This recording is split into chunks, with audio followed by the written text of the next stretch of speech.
सबैजना स्वागत छ मेरो किचनमा। आज मैले एउटा नौलो चिकनको रेसिपी व्हाइट चिकन लिएर आएकी छु र यसमा चाहिने सामग्रीहरू यस प्रकारका छन्। चिकन, अदुवा, लसुन, प्याज, टमाटर, हरियो खोर्सानी, हरियो धनिया, गरम मसला, अलैची, सुकुमेल, दालचिनी, तेजपात, मरिचको धुलो, मगज, काजु, डबल क्रिम र व्हाइट भेनिगर। सबैभन्दा पहिला म यो चिकनको स्मेल हटाउनको लागि र यसलाई सफ्ट टेन्डर बनाउनको लागि मैले भेनिगर, अदुवा लसुनको पेस्ट र मरिचको धुलो राखेर म्यारिनेट गरेर राख्दैछु। मैले अलिकति हल्का थोरै हाफ टी स्पुन जति मैले मरिचको धुलो राखेँ। यसरी नै हाफ टी स्पुन मैले अदुवा लसुनको पेस्ट बनाएर राखेको छु। 2 टेबल स्पुन जति मैले व्हाइट भेनिगर राखेँ। मैले यसमा 1 केजी चिकन लिएको छु।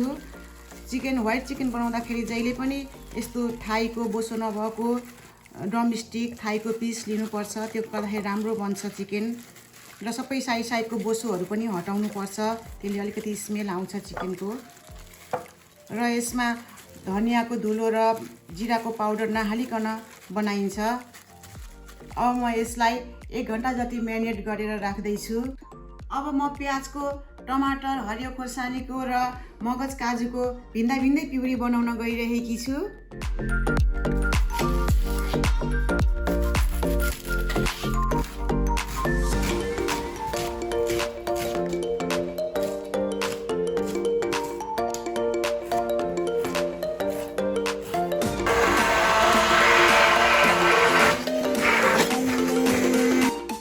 हाम्रो प्युरी बनेर पनि रेडी भयो। मैले 300 ग्रामको एउटा प्याज, 2टा टमाटरमा 3टा हरियो खोर्सानी, 50 ग्राम मगजमा 6वटा जति काजु हालेर मैले प्युरी बनाएँ। काजुको प्युरी बनाउँदाखेरि चाहिँ अलिकति पानी हालेर बनाउनु होला, सजिलो हुन्छ पिस्नलाई। अब चिकन बनाउनतिर लागौँ। मैले यसमा 3 टेबल स्पुन तेल राखेको छु। अब म तेल तातेपछि तेजपात र दालचिनी पुर्याउँदैछु। मैले अघि पनि भनेको थिएँ व्हाइट चिकन बनाउँदाखेरि धनिया र जिराको पाउडर हाल्नु पर्दैन भनेर। अब म यसमा अघि प्युरी बनाएको प्याज राख्दैछु। यसलाई लो टु मिडियम हिटमा फ्राई गर्नुपर्छ। यो एकदमै रातो हुन दिनु हुँदैन। चलाइकन एकछिनसम्म फ्राई गर्नुपर्छ।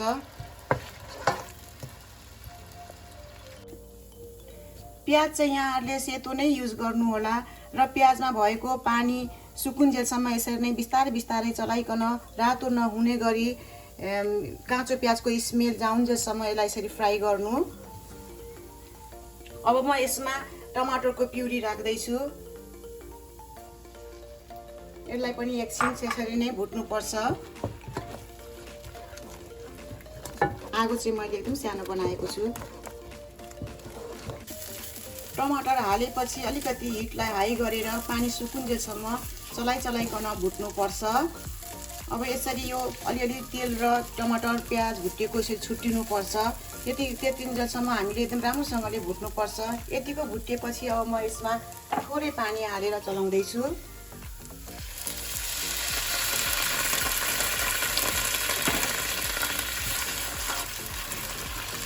अब यसलाई मैले अघि पिसेर राखेको काजु र मगजको प्युरी राख्दैछु।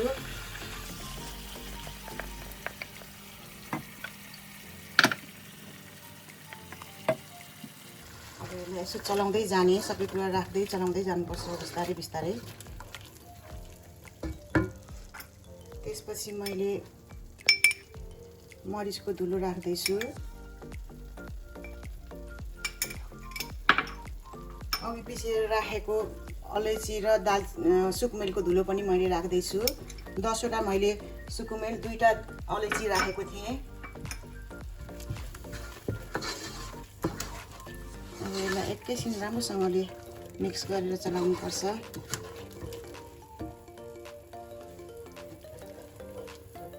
अब 1 कप मैले डबल क्रिम राख्दैछु।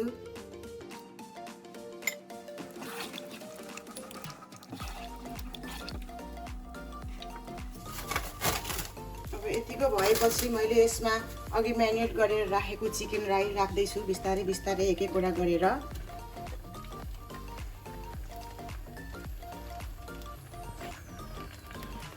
यसमा भएको भिनेगरलाई चाहिँ राख्नु हुँदैन, चिकनलाई झिकेर यसरी राख्नुपर्छ।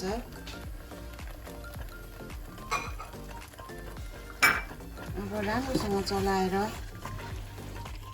यसलाई लो हिटमा छोपी छोपिकन पकाउनुपर्छ र टाइममा चाहिँ चलाइराख्नुपर्छ। अलिकति फेरि पानी राखौँ, आफै पनि पानी निस्किन्छ यसबाट बिस्तारै।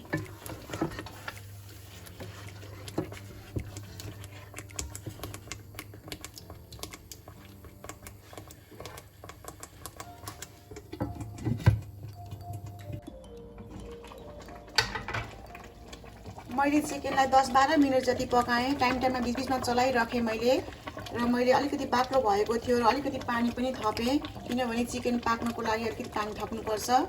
नुन चाहिँ आफ्नो स्वाद अनुसारको हाल्नु होला।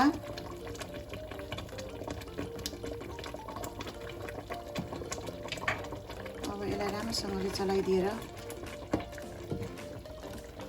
फेरि छोप्नुपर्छ।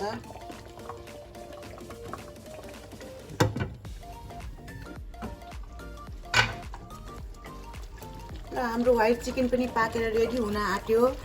यो चिकन बनाउँदाखेरि चाहिँ ध्यान दिनुपर्ने कुरा, प्याजलाई रातो हुन दिनु हुँदैन, तर टमाटर र प्याज राम्रोसँग भुटिनुपर्छ र चिकन राखेपछि ग्रेभीमा लो हिटमा छोपिकन बिचबिचमा चलाएर राम्रोसँगले पकाउनुपर्छ। अब एकैछिन पकाउन बाँकी छ है त। चिकन पनि पाक्यो। अब म यसमा 1 टीस्पुन गरम मसला राख्दैछु अनि अलिकति धनियाको पत्ता राखेर चलाइदिन्छु।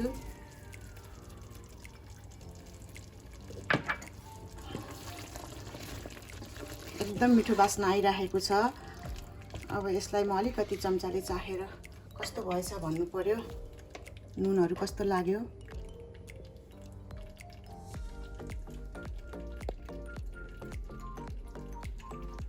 एकदमै मिठो भएछ, क्रिमी टेक्सचरको, मसलाहरू सबै ठिक्कको, बास्ना एकदम राम्रो आइरहेको छ।